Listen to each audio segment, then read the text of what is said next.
வணக்கம் நண்பர்களே, நம் பதிவை பிடித்திருந்தால் லைக் பண்ணுங்கள், ஷேர் பண்ணுங்கள், சப்ஸ்கிரைப் பண்ணுங்கள். நண்பர்களே, பிஜிடிஆர்பி நூலெழியில் என்னுடைய வாய்ப்பு பறிபோகிறது. பிஎஸ்டிஎம் சான்றிதழ் வைத்திருந்தால், இதுதான் தம்ப்நெயில் வச்சிருப்பேன். நண்பர்களே, இந்த தம்ப்நெயில் வைத்திருந்ததன் காரணம் உண்மையாகவே என்னுடைய வாய்ப்பு பறிபோகிறது. எப்படி அப்படின்னு கேட்டால், என்னுடைய மேஜர் பாட்னி, அதாவது தாவரவியல். நான் 1 to 12 வரைக்கும் தமிழ் வழியில் கவர்மெண்ட் ஸ்கூலில் படிச்சிருந்தேன். அதுக்கப்புறம் பார்த்திங்கன்னா பிஎஸ்சி பார்த்தோன்னா அதுவும் கவர்மெண்ட் காலேஜு. பட் இருந்தாலும் நான் அதை ஆங்கில வழியில் படித்து விட்டேன். ஆங்கில வழியில் படித்து விட்டேன்னா எக்ஸாம்லாம் தமிழில் தான் எழுதினேன். இருந்தாலும் அது கணக்கு பார்த்திங்கன்னா ஆங்கில வழி.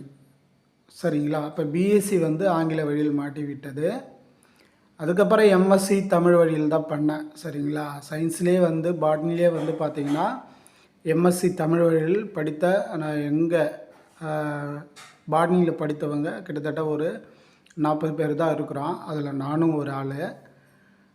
இருந்தாலும் அந்த பாட்னி படித்ததுனால நாங்கள் இப்போது பிஜி தமிழ் வழி படித்ததுனால எங்களுக்கு எந்தவித யூஸும் இல்லாமல் போயிடுச்சு. ஏன்னா பிஎஸ்சி ஆங்கில வழியில் மாட்டிக்கிட்டோம். 1.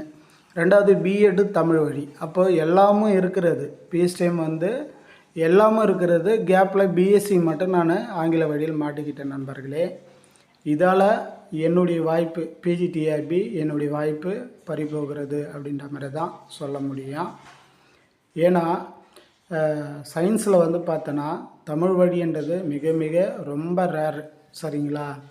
அது கரஸ்பாண்டன்ட்லேயும் இருக்காது, ரெகுலர்லேயும் இருக்காது, எங்கேயுமே இருக்காது. அப்படி இருந்தும் நான் ஒரு இடத்துல கண்டுபிடிச்சி நான் அதை பிஜியில் பார்த்தோன்னா தமிழ் வழி முடித்திருந்தேன். நான் மட்டும் இல்லை, எங்கள் ஃப்ரெண்டு சர்க்கிளில் எல்லாருமே முடிச்சிருக்கிறோம். ஆனால் டோட்டலாக பார்த்திங்கன்னா ஒரு 40 பேர். அதில் எப்படி பார்த்தாலும் ஒரு 10-15 பேர் வேலைக்கு போயிட்டாங்க. இருக்கிற அந்த ஒரு 25 பேர் தான் நாங்கள் இந்த இதில் மாட்டிக்கிட்டோம். சரிங்களா? ஆனால் இதுக்கு முன்னாடி என்ன ஜிஓ இருந்ததுன்னா, ஒரு 4-5 வருஷத்துக்கு முன்னாடி என்ன குவாலிஃபைடுக்கு ஜாப் எடுக்கிறாங்களோ அது மட்டும் தமிழ் வழி இருந்தால் போதும் அப்படின்ற மாதிரி தான் ஜிஓ இருந்தது. அதுக்கப்புறம் தான்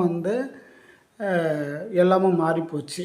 நீங்கள் ஒரு தமிழ் வழி இடஒதுக்கீடு 20% வேணும்னா நீங்கள் 1லேருந்து லாஸ்ட்டு எது வரைக்கும் நீங்கள் பிஎட் வரைக்கும் நீங்கள் பார்த்தீங்கன்னா தமிழ் வழியில் இருக்க வேண்டும் அப்படின்ற மாதிரி ஜிஓ போட்டாச்சு.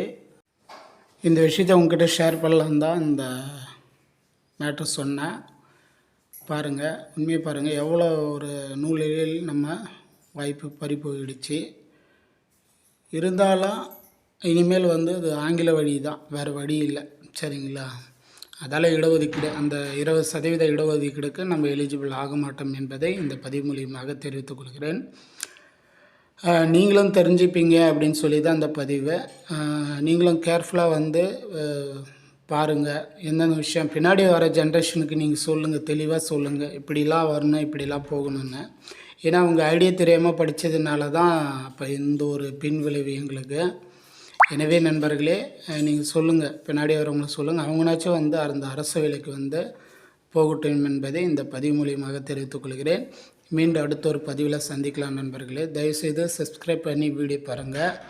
அப்போ தான் டிஆர்பியில் வேறு என்னென்ன அப்டேட் வருதோ எல்லாத்தையும் நான் உங்களுக்கு ஷேர் பண்ணுவேன் நண்பர்களே. நன்றி, வணக்கம் நண்பர்களே.